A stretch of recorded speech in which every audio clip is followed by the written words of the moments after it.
In fact, that town had, as I said, not only gambling, but girls galore. In fact, where the Bank of America is at today, that was called the Bridge Cabins. There was a whole row there of little cabins that people stopped to visit. Some reason or another, I don't know. But anyway, it was a town that sometimes it was tough to get through in a hurry. But I had been gone, and I finally come walking down the street, and all at once one of the gals come running up to me, and she's flipping nuggets. Nice big nuggets, and she's got them in her hand. She says, "When are those men that you got down there at Roaring Camp, when are they going to come back to town again?" Well, I realized that something had to happen, and so I decided I better take a trip over that mountain, so I dropped on down along that old fence line and went all the way down into the river almost, and about halfway down though on the trail, here I met Roy, and Roy is just coming up that trail. His pockets were full, his pants pockets full, and he's just a-puffing away, and I said, "Hey, where are you going?" And he said, "Oh, I got to get into Jackson." He said, "I'm going to put this gold we got in the vault." Well, maybe that's what was happening, but anyway, I said, "Roy, come on, let's turn around, let's go on back to camp. Where's Jack?" "Oh, Jack is still down there, and he's just popping nuggets out of a crevice that you can't believe." Well, we went on down there to, and where he was at, and it's true, he was left all alone.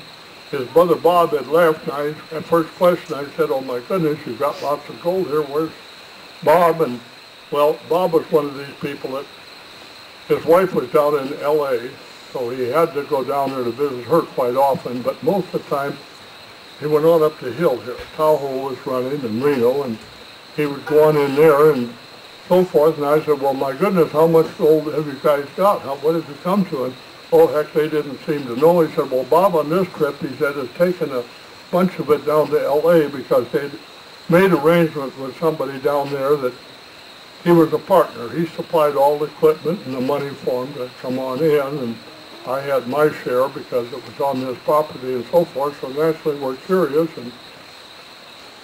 And so I talked to Jack a while, and he's still popping. He won't stop. He's in a crevice that's become real narrow, and he had a long bar, and he had a heck of a time, but he was just popping all big, heavy gold that was coming out of there. And so finally, after a little period went by, why, it was time for him to go out and back to L.A. to have a share dividing of how much gold that they had, because it was a split that was going amongst all of them. And well, I don't know how much gold they'd actually gotten. I don't know what had happened to some of it, but finally they did, and down in Long Beach, not L.A., it was down in Long Beach, and they got down there and they divided up the gold and so forth, and lo and behold, as I said, I don't know how much disappeared in Jackson or Reno or Las Vegas or where it might be. But anyway, Jack, during that time of the split, how much gold was left to divide? About 25 pounds. It was about still 25 pounds of gold, so that's one of these deals. If you hit the right spot in the right crevice, that's how crazy it could actually be. But anyway, I have only one more story that I'm going to tell you, that it will be time for us to. The trading post is opened again, so any of you that would like can stop in there and spend a little while. Those who stay in camp, why, that's great. Those of you on the truck that came in tonight or this morning that are going back out, why, we'll have a few minutes also, so you can stop there and look around or visit us for a few minutes longer. But this particular story, again, I tell in self-protection. It actually, this story comes from way back out of Caesar again. One night I'm sitting here with some people. Now this is after we had actually built the road. He was still alive, young Caesar at that time. He was somewhere in his 90s. But he was still digging in that tunnel way back into it. He did disappear there. I don't know what. I was gone for a few days one time and come back and went into his tunnel and found it caved off in there about 200 foot. So I believe that he, probably being the last of the Caesars, decided that he was going to stay in a tunnel also. But anyway, you know, when it gets to be summertime, especially here coming up ahead of us next month, the water gets pretty nice and warm. And then all at once, why, the dredger people show up and they go all downstream or upstream or wherever it might be. And all at once somebody will start coming in with a bunch of nuggets, and what it does, it creates quite a stir here in camp, and people will want to know, well, I've got to get in the water. That's where it's got to be. Well, that's not necessarily true. Those mountains were river bottom once upon a time, and nobody works them, and nobody ever looks at them. They all feel it has to be down here at the bottom or down the river. But anyway, I've watched some of the people, and they'll grab buckets, and they got nothing but maybe a little snorkel about that long, and then they go out in the water, and they pick a spot because they figure the deeper it is, the better it's got to be, and they'll get in water up to, many, many times over their head, and I don't know what good that snorkel does. They'll get down in the bottom, and they start to fill these buckets, scratching as fast as they can to get some material, holding their breath most of the time, and then coming out, carrying that bucket, and all at once here they'll come and walking on up, and then go ahead and put a sluice box or a pan and go ahead and see what they found when they were down there. And Caesar one day, as we're saying, what in the world, it worries me, and he said, we've always had that problem. I can remember a guy down here by the name of Kentuck.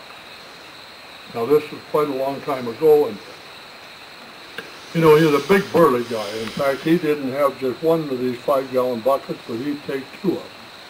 And he'd walk right across, right over there where you can see kind of the shadow of the white rocks. It's about 15 foot of water at the lowest end. And he would go over there, they said, and he would fill up both buckets, come walking out, and all at once you see a head come out of the water, and here would come the man carrying the buckets, and they say, he'd done real good, but he made a mistake. One day he stayed in there too long, and actually, fortunate enough as it was, that a man coming upstream, that's out of China Camp, came here and he looked across there and he saw this body floating in the water, so he immediately went in, he grabbed him, and he brought him over that white rock that's just now coming out of the water, the other side of the barbecue area. At that point, he took the body up, and those days it was a little different, given artificial respiration, they just would roll the body over and then they'd pump on it and push the lungs and push that, try to force the water out that way. Didn't have this mouth-to-mouth. I looked at it and he just didn't like what he saw, and he walked down to the man and said, "Hey, mister, what are you doing?" And the answer he got back is, "Look, I'm trying to save this man's life." Now he was drowning, and I'm trying to get type of thing that they do today in saving a person's life. And he was working away at it, and all at once a gentleman coming from the other end up here at Slaughterhouse, up there at Aqueduct, he came on down and he stopped the water out of him. The man stepped back and he walked a while longer, and water started coming, but it wasn't right, and he walked back in again. He said, "I know you think you know what you're doing, but do you?" And the answer he got back, "Look, I'm the doctor out of China Camp, and I certainly know how to give artificial respiration. Now you just back up and leave me alone." Again, the man stepped back, and then finally he couldn't take it any longer. Water was squirting everywhere, coming out of every part of the man's body, and he just walked back in and he said, "Hey, mister, I know you think you know what you're doing, but look," he said, "you might be the doctor from China Camp, but I'm the hydraulic engineer out of Aqueduct City, and if you don't get his butt out of the water, you're never going to pump him up." Thank you very much for coming down and listening to us.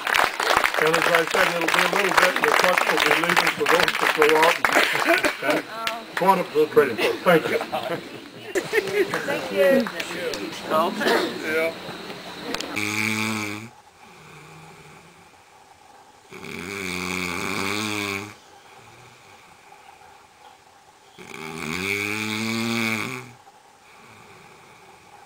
Mm-hmm.